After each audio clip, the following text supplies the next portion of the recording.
The alarm systems on the Calraxian Imperial patrol ship screamed warnings across every console. Commander Zekthor's four eyes widened as he stared at the readings that made no sense whatsoever. Something had just appeared in their sector of space, and according to his instruments, it should not exist. "Report," Zekthor demanded, his translator collar humming as it converted his clicks and whistles into standard Imperial language. Science Officer Plexna's tentacles trembled as she worked her console. "Commander, there is a vessel at coordinates 472. It just dropped out of faster-than-light travel. But sir, the energy signature is completely wrong. The reactor core is reading as unstable. Actually, it is beyond unstable. By our calculations, it should have exploded approximately 17 minutes ago." Zekthor felt his scales ripple with unease. In his 40 cycles of service to the Calraxian Empire, he had never encountered a ship that defied basic physics. The Empire had ruled this section of the galaxy for 10,000 years. They knew every species, every technology, every possible ship design. This was something new. "Visual scan. Put it on the main screen," he ordered. The screen flickered to life, and every member of the bridge crew fell silent.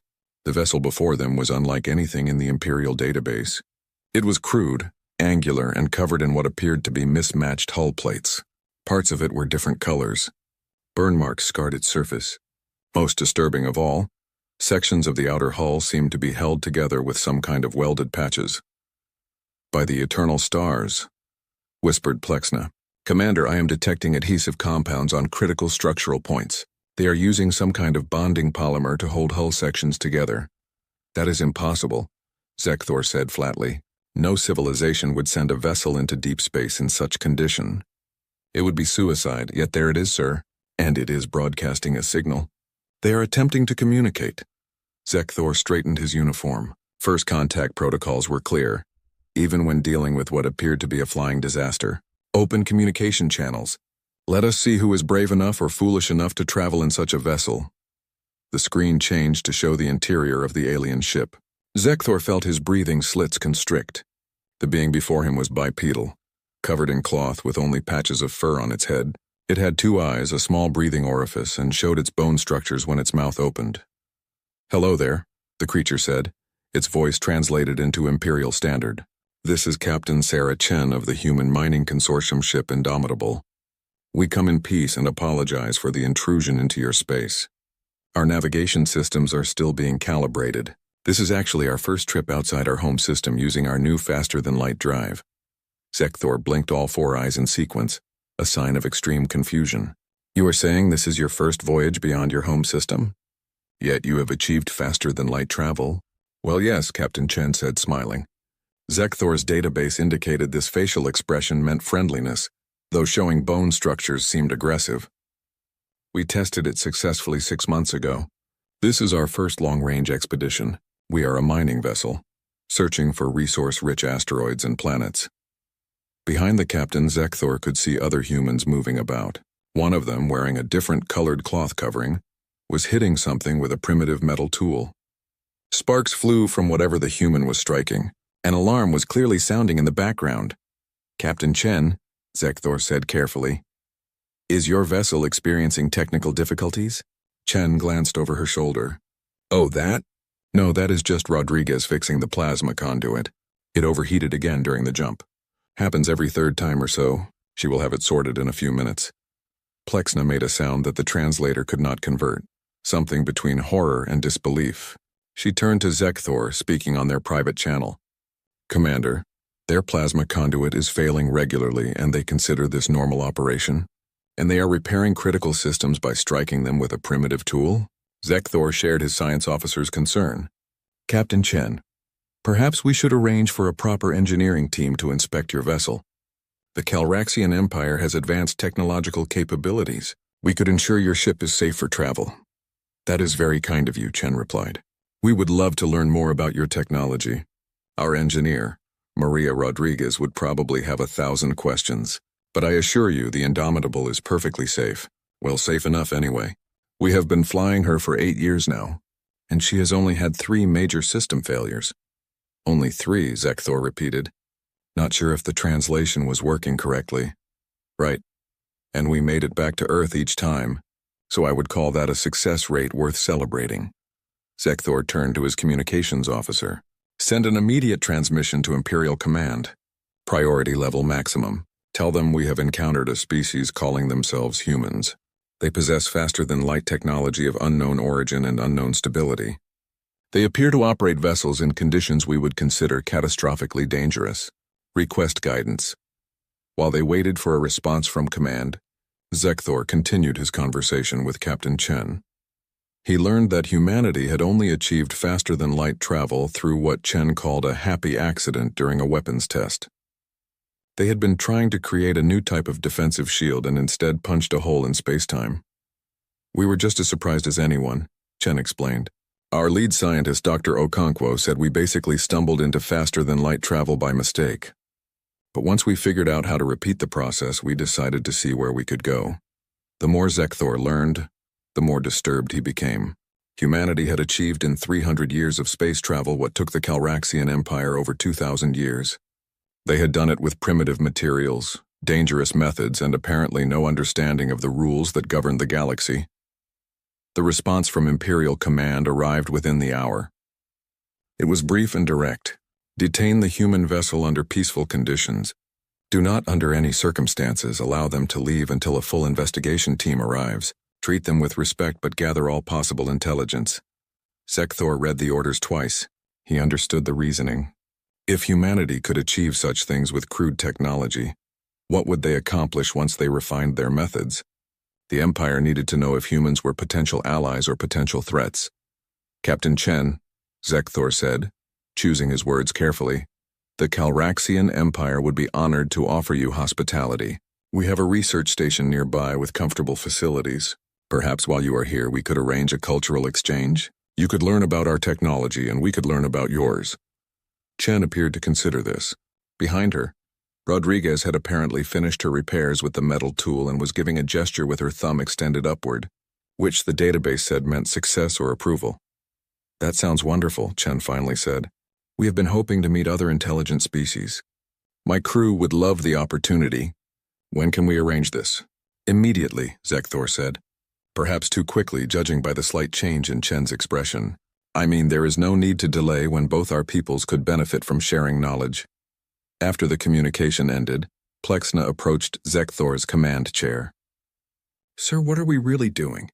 Zekthor's scales darkened, a sign of worry. We are making sure, Science Officer, that we understand these humans before they understand themselves.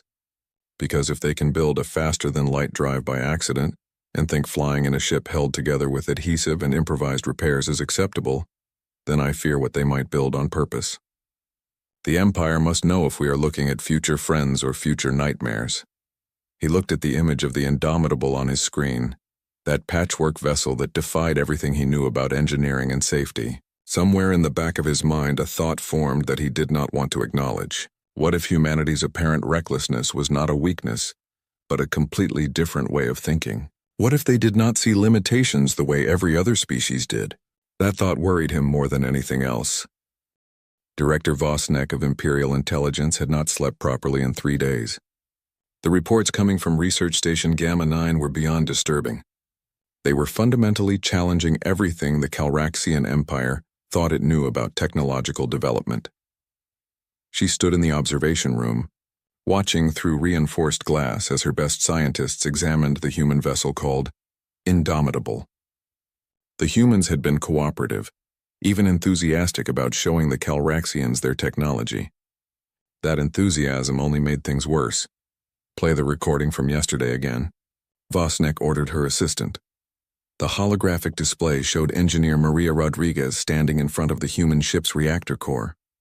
3 of the Empire's top reactor scientists stood with her, their tentacles and appendages quivering with barely controlled horror. So this is a fission reactor, Rodriguez was saying, patting the metal housing like one might pat a domesticated animal. We know it is old technology, but it works great for us. We have modified it to run at about 300% of the original design specifications. 300%? One of the Calraxian scientists had asked, his translator collar struggling with the squeaking sounds of distress he was making. The reactor should melt down at those levels. The containment field would fail. The radiation would kill everyone on board. Rodriguez had shrugged, a gesture the Calraxians had learned meant humans were unconcerned. Yeah, it did that a few times during testing. But we figured out that if we reinforce the containment field with a secondary magnetic array and cool the core with liquid nitrogen, we can push it way harder. Plus, we wrapped extra shielding around the whole thing. Sure, it is heavy, but it works. You wrapped it? With what? Lead plates. And some other stuff. Whatever we had available, really. The recording continued with Rodriguez showing the scientists how humans had jury-rigged their faster-than-light drive. According to her explanation, they had taken a failed weapons experiment, combined it with a mining laser array, and used a computer program that was designed for calculating asteroid trajectories to plot jumps through space-time. Vosnek paused the recording at the moment when one scientist actually fainted, requiring medical attention. "Show me the report on their artificial intelligence system," she said. Her assistant pulled up another file. This one was even worse. The human ship's AI was operating on what the Empire calculated was 1,000% of the processing power it should require. When asked about this, the human computer technician, a young male named David Park, had explained it simply. "We taught it to prioritize better, deleted all the unnecessary processes, got rid of the bloatware." The Calraxian computer scientists had spent 6 hours trying to understand what bloatware meant and why the humans thought it was acceptable to delete what they considered critical system processes. The human AI should have been unable to function. Instead, it was running the entire ship with processing power that the Empire would use for a personal data tablet. "They do not understand what they have done," Vosnek muttered to herself. "They think they are solving problems. They do not realize they are breaking every rule of technological development." A communication came through on her private channel. It was the lead xenotechnology expert, senior researcher Tixall. "Director, you need to come to Lab 7 immediately. We have discovered something about human development that you must see." Vosnek arrived at the lab to find Tixall, surrounded by holographic displays showing human history. The researcher's carapace was flickering colors that indicated extreme agitation. "Director, I have been studying the humans' technological timeline," Tixall explained. "Do you know how long it took them to achieve faster-than-light travel?" They said approximately 300 years of spaceflight. Yes, 300 years from their first primitive rockets to punching holes in spacetime. "Director, it took the Calraxian Empire 2,000 years. It took the Vex Collective 1,500 years. Every known civilization in the galaxy took at least 1,000 years. The humans did it in less than a third of that time. How is that possible?" Tixall brought up more displays. "Because they do not follow the normal development path. Look at this. Most species develop their technology in a logical progression. Safe, tested, proven steps from one level to the next. Humans skip steps. They try things that should not work. When those things fail, they study the failure and try something else. They call it trial and error. That sounds incredibly wasteful and dangerous. It is both. But it is also incredibly fast. Director, look at this example. They tried to create a fusion reactor for 70 years before they succeeded. 70 years of failures. Any other species would have given up and tried a different approach. Humans just kept trying variations until something worked." Vosnek studied the data. "What are you saying, researcher?" "I am saying that humans do not know what is impossible. Or rather, they know, but they do not care. They try impossible things anyway. Sometimes they fail. But sometimes they succeed in doing something that should not be possible. And that is how they leapfrog ahead of civilizations that have been in space for thousands of years longer than they have." A cold feeling spread through Vosnek's core. "Project forward. If they continue at this rate, what happens?" Tixall's colors shifted to a deep, worried purple. "In 50 years, they will match our technology. In 100 years, they will exceed it. In 200 years, I cannot even predict what they will be capable of. Especially if we share our technology with them." "Why especially then?" "Because they do not use technology the way we do, Director. We perfect our technology before implementing it. Humans implement it, break it, fix it, and improve it through constant modification. If we give them our technology, they will not just copy it. They will change it in ways we cannot anticipate." Vosnek needed to sit down. She activated a rest platform and sank onto it. "The High Council needs to know about this. They need to understand what we are dealing with." She returned to her office and began compiling her report, but she was interrupted by another urgent message. This one was from the station commander. "Director, we have a situation. Captain Chen has requested to see our military shipyards. She wants to see how we build our warships. Absolutely not, Vosnek said immediately. We cannot show them our military capabilities. Director, she says her government will be offended if we do not reciprocate the openness they have shown us. She pointed out that they have let us examine their only faster-than-light vessel. She is asking why we will not show them ours. Vosnek cursed in 3 different languages. The human had a point. The Empire had asked to see everything about human technology. Refusing to show their own would be seen as hostile. Very well, but limit the tour to civilian shipyards only. No military facilities. The tour happened 2 days later. Vosnek watched through security feeds as Captain Chen and Engineer Rodriguez walked through one of the Empire's civilian construction facilities. The humans were impressed by the clean, automated processes, the precision manufacturing, the quality control systems. But then Rodriguez asked a question that made Vosnek's scales stand on end. This is amazing technology, but why does it take 3 years to build a ship this size? We could build this in about 8 months.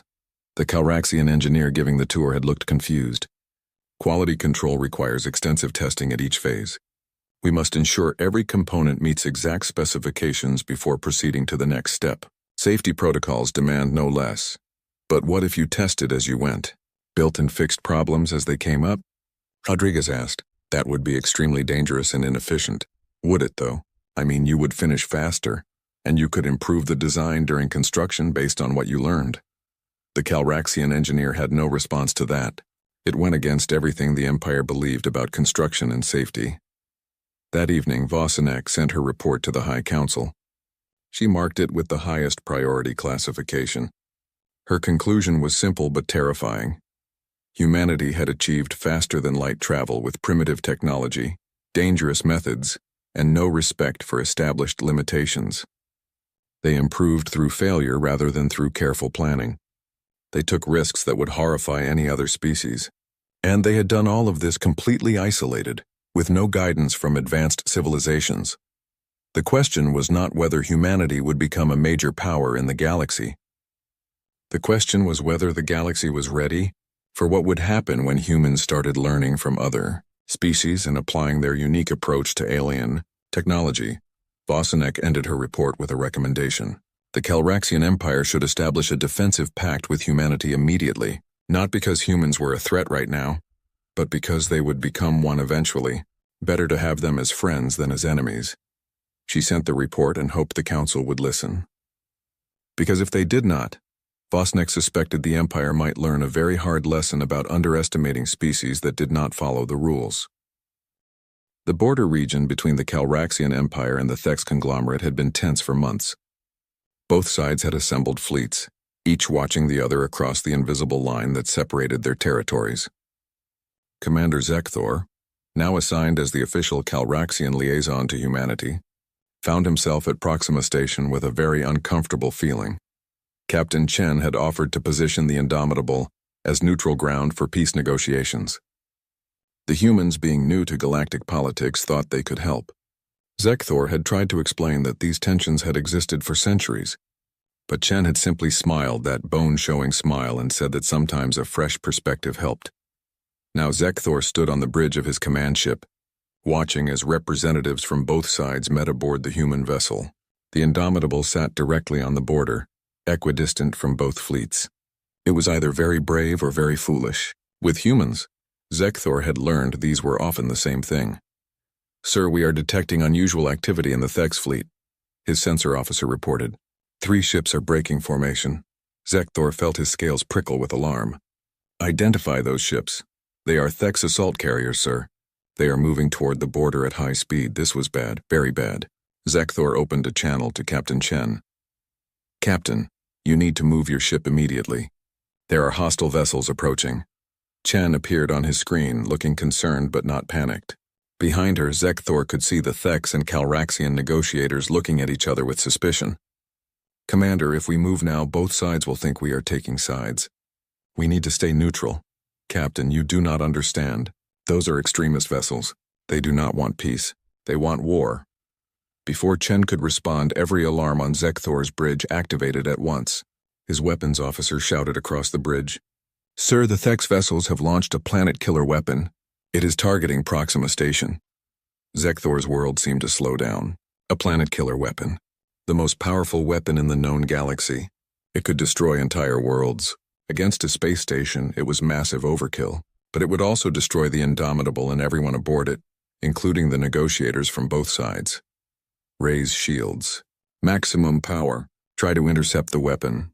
Sir, our shields cannot stop a planet killer. No shields can. Impact in 90 seconds. Zekthor was preparing to order a full evacuation when something unexpected happened.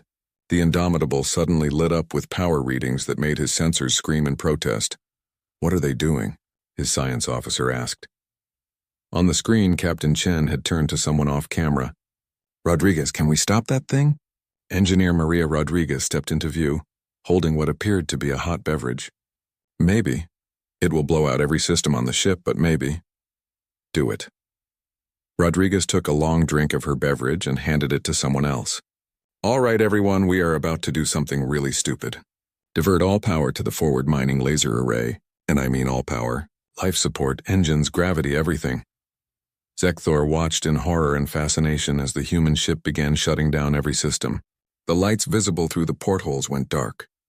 The engines powered down, but the forward section of the ship began to glow with accumulated energy. 70 seconds to impact, his weapons officer counted down. On the Indomitable, Rodriguez was working her controls frantically. Okay, we have got about 300% more power than this array was designed to handle. If I am right about the math, we can create a focused graviton beam. If you are right, Chen asked. No time for testing, Captain. 40 seconds. Zekthor could only watch as the human ship charged a weapon that should not exist. A mining laser array could not create a graviton beam. It was impossible. The power requirements alone were beyond what the Indomitable could generate. But Rodriguez was routing power from every system, including the reactor's safety mechanisms. She was overloading the reactor to dangerous levels again, but this time on purpose. 20 seconds. Rodriguez counted down. 15, 10, firing. The Indomitable unleashed a beam of energy that lit up every sensor for light years. Zekthor's eyes hurt from looking at the screen. The beam struck the planet-killer weapon and wrapped around it like a physical hand. For 3 seconds, nothing happened. Then the weapon's trajectory began to change. Slowly at first, then faster. Rodriguez was using the graviton beam to push the weapon away from the station, away from the fleets, out into empty space. Hull temperature critical, Rodriguez reported calmly. Reactor at 400% capacity. We are going to lose main power in 5, 4, 3, 2. The beam cut off. The Indomitable went completely dark. But the planet-killer weapon continued on its new course, sailing harmlessly into empty space where it detonated far from anything important. Zekthor realized he had been holding his breath. Around his bridge, his crew was staring at the screens in shocked silence. The Thex fleet was in chaos, the extremist ships fleeing before they could be held accountable. Get medical teams to the Indomitable immediately, Zekthor ordered. They will have casualties from life support failure. But when his rescue teams arrived at the human ship, they found something that made no sense. The humans were fine. Uncomfortable, certainly. They were floating in zero gravity, breathing from emergency oxygen tanks, and several small fires were burning in unattended sections. But they were alive and already beginning repairs. Rodriguez, what happened? Chen was asking as she used a fire extinguisher on a control panel. What happened? We just pumped the equivalent of a battle station's power output through a mining laser. Every system is fried. Life support is gone. Artificial gravity is offline. The reactor is in emergency shutdown. Hull integrity is at 60%, and I am pretty sure the coffee maker exploded. But we are alive. Yeah, Captain. We are alive. And so is everyone at that station. Rodriguez pushed herself through zero gravity to another console and began pulling panels off to access the wiring underneath. Give me about 6 hours and I can get life support back online. Maybe 12 for engines. The Calraxian rescue team leader approached Chen in the darkness. Captain, we need to evacuate your crew. Your ship is not safe. Chen looked around at her crew, who were already pulling out tools and beginning repair work by flashlight. Thanks for the offer, but we have been in worse situations. We will stay with our ship. Worse than this? Sure. There was that time near Jupiter when we lost engines and life support for 3 days. Or the incident at the Mars colony when the reactor actually did shut down. We are used to making repairs under difficult conditions. The rescue team leader had no response to that. He returned to his shuttle and reported to Zekthor that the humans had declined evacuation and were repairing their ship in the dark, in zero gravity with fires still burning in some sections. Zekthor immediately called an emergency meeting of both fleet commanders. The Thek's commander was already offering apologies and promising to deal with the extremist faction. But Zekthor barely heard the diplomatic discussions. His mind was elsewhere. He kept thinking about what the Indomitable had done. That ship, that improvised mining vessel held together with determination and improvised repairs, had just accomplished something that would require a battle station's power output. A ship with a crew of 30 had stopped a weapon that should have destroyed thousands, and they had done it by overloading every system, ignoring every safety protocol, and just trying something that should have been impossible. Later, when his shift ended, Zekthor sent a private message to Director Vosenek at Imperial Intelligence. The message was brief but urgent. Director, we need to revise our threat assessment of humanity. Today I watched them stop a planet-killer weapon with a mining ship. They achieved this by deliberately breaking their own vessel and accepting catastrophic damage as an acceptable trade-off. The ship is heavily damaged. There are fires throughout multiple decks. Every system is offline, and the humans are already repairing it, expecting to have it operational within hours. They treated this emergency as what they called a bad Tuesday. If this is what they consider a minor inconvenience, what would they do if they were actually trying to show their capabilities? More importantly, what would an actual human warship be capable of? He sent the message and turned back to watch the Indomitable. In the darkness, he could see flashlights moving inside the hull as humans crawled through damaged sections, repairing their ship through sheer stubbornness. Already some sections were starting to show lights again as power was restored. The galaxy was not ready for humanity. Zekthor was certain of that now. The only question was whether anyone would listen to his warnings before it was too late. High Counselor Vrex had ruled the Calraxian Empire for 23 cycles. He had seen wars, plagues, economic collapses, and the rise and fall of civilizations. He considered himself unshakable, but the human delegation was testing that confidence. The High Council chamber was the most impressive room in the capital. Carved from a single piece of crystal stone, it had witnessed 10,000 years of imperial history. Today, it was full of the Empire's most important leaders, all gathered to inspect what they believed was humanity's secret military power. They had been convinced that Earth was hiding massive war fleets, that the Indomitable was merely a scout ship, testing the galaxy before humanity revealed its true strength. Director Vosenek's reports had only reinforced this belief. If humans could do such things with a mining ship, their actual military must be incredible. Captain Chen stood before the council with Engineer Rodriguez and 3 other human representatives. They looked small in the enormous chamber, but they showed no signs of fear or nervousness. Captain Chen, Vrex began, his voice echoing through the crystal walls. The Calraxian Empire wishes to see Earth's orbital defense systems and your military fleet. We believe it is time for complete transparency between our peoples. Chen nodded. Of course, High Counselor. We have nothing to hide. We would be happy to show you everything. That seemed too easy. Vrex exchanged glances with the other council members. Everything. Your military shipyards, your defense stations, your weapons development facilities. Sure, though I should mention we do not have much to show. We are pretty new to all of this. 2 weeks later, Vrex found himself aboard an Imperial diplomatic vessel approaching Earth's solar system. He had brought his top military advisors and intelligence officers. They were all expecting to see something that would explain humanity's apparent technological prowess. What they found instead shook them to their core. Earth's orbital space was busy with activity, but it was not the activity of a military power. The humans had constructed various stations and satellites, but they were clearly civilian in nature. Communication arrays, scientific research platforms, manufacturing facilities. There was a defense grid of satellites, but Vrex's military advisor took one look at them and made a sound of disbelief. High Counselor, those defense satellites are held together with the same improvised construction methods as the Indomitable. Some of them appear to be using what I can only describe as optimistic engineering. That one over there has solar panels attached with mechanical bolts that are clearly not original to the design. What are you saying? I am saying their orbital defense grid would not stop a serious military assault. It is adequate for protecting against small threats like asteroids or pirates, but against a real fleet? It would last minutes at best. Rex felt a strange sensation. It took him a moment to identify it as confusion. But they stopped a planet-killer weapon. We saw it. Yes, sir, they did. I have no explanation for how that is possible. Captain Chen met them at Earth's primary space station, a rotating ring structure that looked reasonably well built, but was clearly designed for civilian use. She seemed genuinely happy to show them around.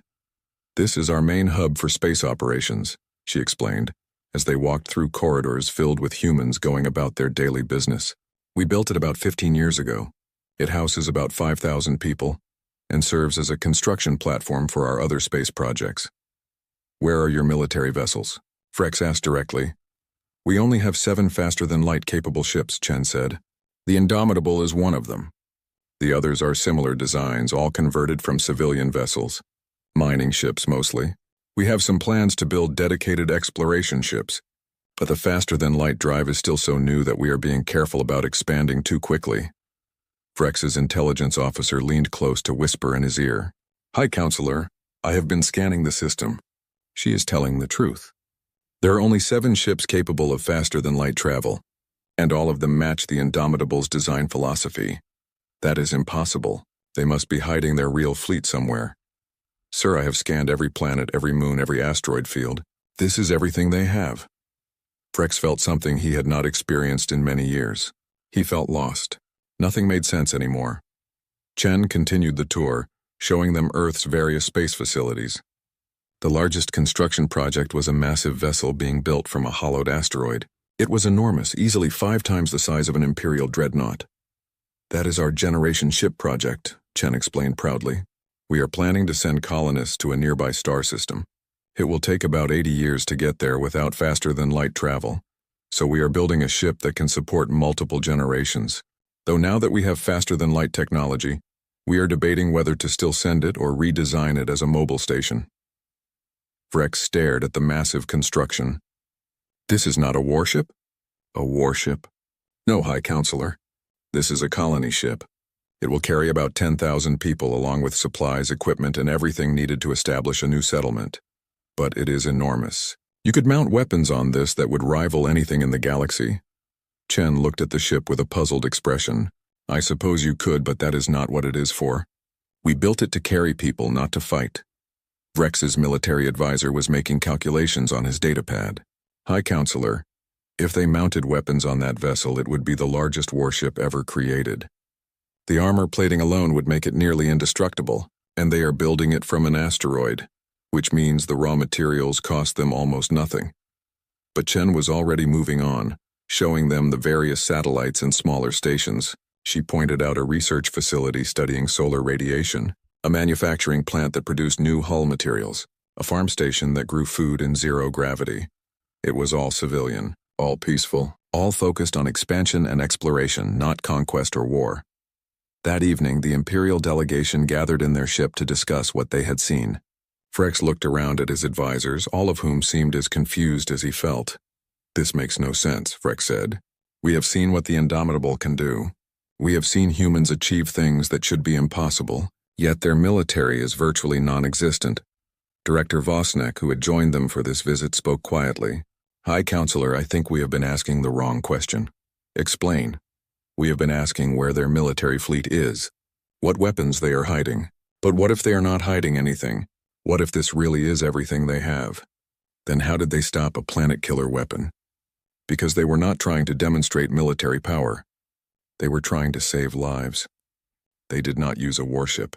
They used what they had available, a mining ship, and they pushed it beyond all reasonable limits to accomplish their goal. Vrex began to understand. You are saying the Indomitable is not a weak example of human capability. It is a perfect example. Exactly. Humans do not build specialized tools for every situation. They take whatever they have and make it work for whatever they need. The Indomitable stopped a planet killer because the humans aboard her decided that was what needed to happen, and they found a way to make it happen. Vrex's military advisor added his thoughts. High Counselor, we have been thinking about this wrong. We assumed humans were hiding a powerful military. But what if their strength is not in their military at all? What if their strength is in their ability to turn anything into a weapon when necessary?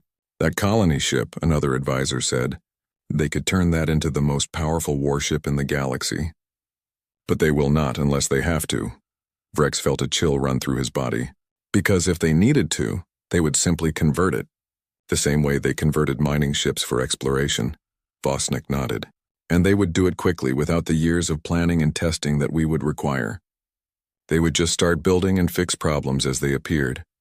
Silence filled the room as everyone absorbed this realization. Finally, Vrex spoke. We came here expecting to find a hidden threat. Instead, we found something more terrifying. We found a species that does not build for war, but could become a military power faster than we can respond if they ever needed to. What do we do, High Counselor? Vrex thought about his options. The Empire could try to limit human expansion. They could refuse to share technology. They could treat humanity as a potential threat, or they could do something smarter. We make them our allies, Vrex said firmly. We offer them a full technology exchange and a defensive pact. We share our knowledge with them, and they share theirs with us. But sir, if we give them our technology, they will advance even faster. Yes, which is why we must ensure they have no reason to ever become our enemies. Because right now, humanity is focused on exploration and expansion. They are thinking about colony ships and scientific research.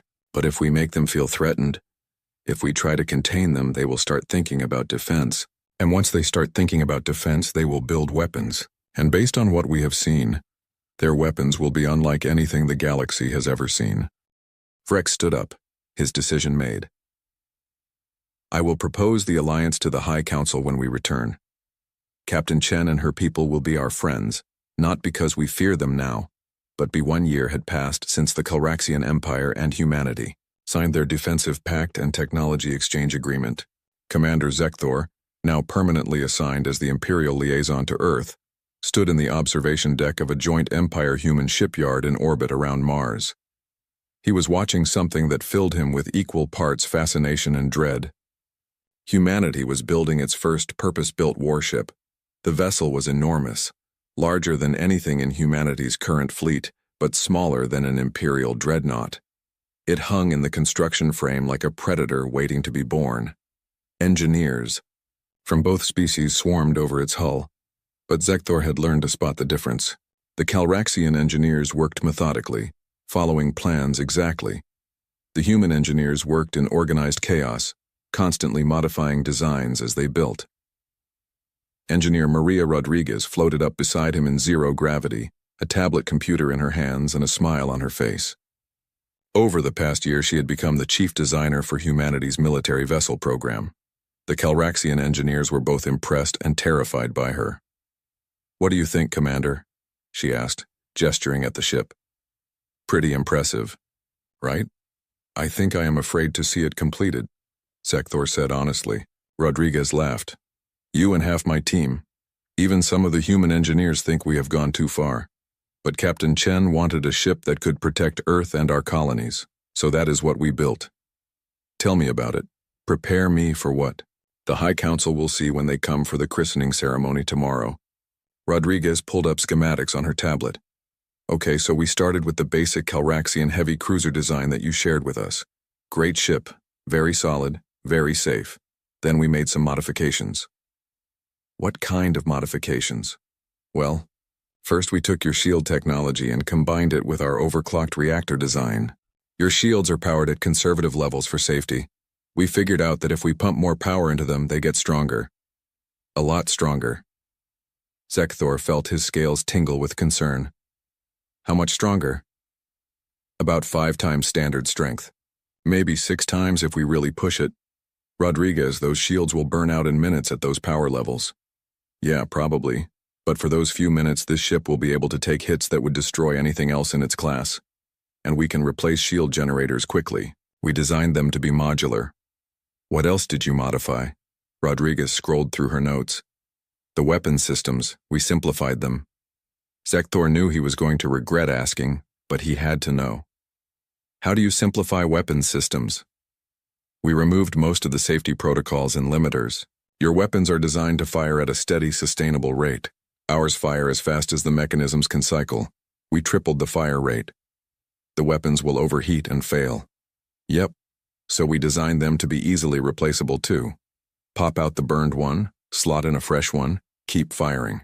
We have enough spare weapons in the armory to replace every gun on the ship 3 times. Zekthor was beginning to understand a pattern. You built this ship expecting it to break. We built this ship expecting it to take damage and keep fighting. There is a difference. In our old naval history on Earth, there were ships that were marvels of engineering but sank from a single torpedo, and there were ships that were held together with rust and determination but survived dozens of battles. We decided to build the second type. She swiped to another schematic. No redundant systems. Everything is cross-connected. The reactor can power weapons, shields, engines, life support, whatever we need in the moment. Any computer can run any program. Any power conduit can feed any system. If something breaks, we can reroute around it. That sounds incredibly dangerous. It is. But it also means we can keep fighting even with 60% of the ship damaged. Traditional ships lose capability as they take damage. This one just gets more creative. Zekthor thought about the implications. What you are describing is not a warship. It is a ship that refuses to die. Rodriguez's smile grew wider. Now you are getting it. We call her the Unconquerable. Next day, the christening ceremony was attended by representatives from multiple galactic civilizations. The Calraxian High Council was there in force. Captain Sarah Chen, promoted to admiral, was given the honor of officially naming the vessel and taking command of its maiden voyage. After the ceremony, Admiral Chen offered to give High Counselor Vrex a personal tour. Zekthor joined them, curious to see the counselor's reaction. The tour started normally enough. The Unconquerable's bridge was clean and modern, combining Calraxian design aesthetics with human practicality. But as they went deeper into the ship, Vrex's expression began to change. "Why are there access panels everywhere?" he asked. "Easy access to all critical systems," Chen explained. "Any crew member can reach any major component within minutes. If something breaks during a battle, we do not have time to cut through walls to fix it." They passed through the engineering section, where human crew members were practicing damage control drills. What made Zekthor's scales stand on end was that the drills involved actually damaging systems and then racing to repair them. "They are setting fires on purpose," Vrex observed. "Training has to be realistic," Chen said. "If the crew is going to fix damage during a real battle, they need to practice doing it under pressure. We actually damage the ship during drills so they know what to expect." "That is insane. That is necessary. Our people need to know that equipment will fail, things will break, and fires will happen. The ship is designed to keep fighting through all of that, but only if the crew knows how to make it happen." They moved to the weapons deck. Vrex stopped, in front of a plasma cannon that was clearly more powerful than anything in the Calraxian fleet. "This weapon should not be able to fire from a ship this size," Vrex said. "The power requirements are too high." Rodriguez, who had joined the tour, patted the weapon housing. "It can fire exactly 4 times before it burns out. Then we swap it for a fresh one. See those racks over there? Spare weapons?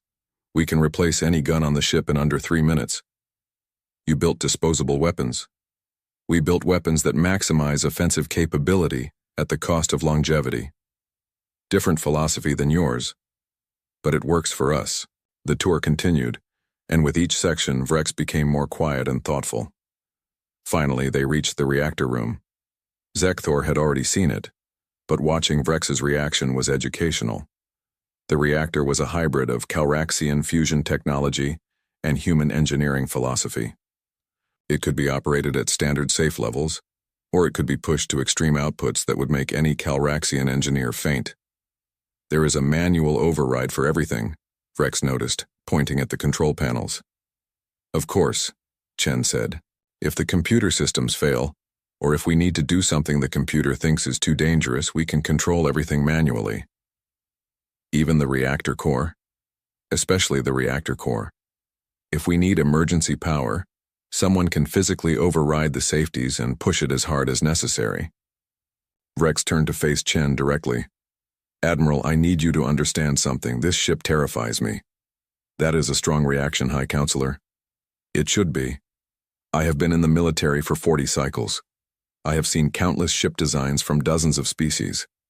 This is the first ship I have ever seen that feels alive, like it has a will to survive. That is the idea, Chen said simply. This ship is not just machinery. It is a tool that our crew can use creatively. It adapts to situations. It can be operated in ways we have not planned for yet because we gave it the flexibility to do anything necessary. Before Vrex could respond, alarms began sounding throughout the ship. Chen immediately activated her communication device. "Admiral, we have a situation," came a voice from the bridge. "Pirate fleet just appeared in system. 20 ships. They are demanding our surrender." Chen looked at Vrex. "I apologize, High Counselor, but I need to deal with this. Commander Zekthor will escort you to a safe location." "Wait," Vrex said. "I want to see this ship in action." Chen hesitated, then nodded. "Very well, but stay on the bridge and keep out of the way." The bridge was controlled chaos as the crew prepared for battle. The pirate fleet was larger than expected, and their ships were well armed. They had probably thought they were attacking a single new vessel on its maiden voyage, an easy target. They were very wrong. The battle was unlike anything Zekthor had seen. The Unconquerable took hits that should have disabled it, but the crew just rerouted power around damaged sections and kept fighting.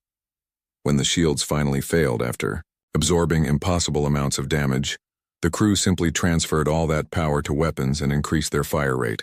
A plasma cannon burned out from overuse. The crew had it replaced in 2 minutes and 40 seconds. An engine took a direct hit and exploded. The crew sealed that section, rerouted engine control to the remaining engines, and maintained combat speed. The pirates were trying to disable a ship that refused to be disabled. They were fighting an enemy that treated catastrophic damage as a minor inconvenience. After 20 minutes of combat, 15 pirate ships were destroyed or disabled. The remaining 5 surrendered. The Unconqueror,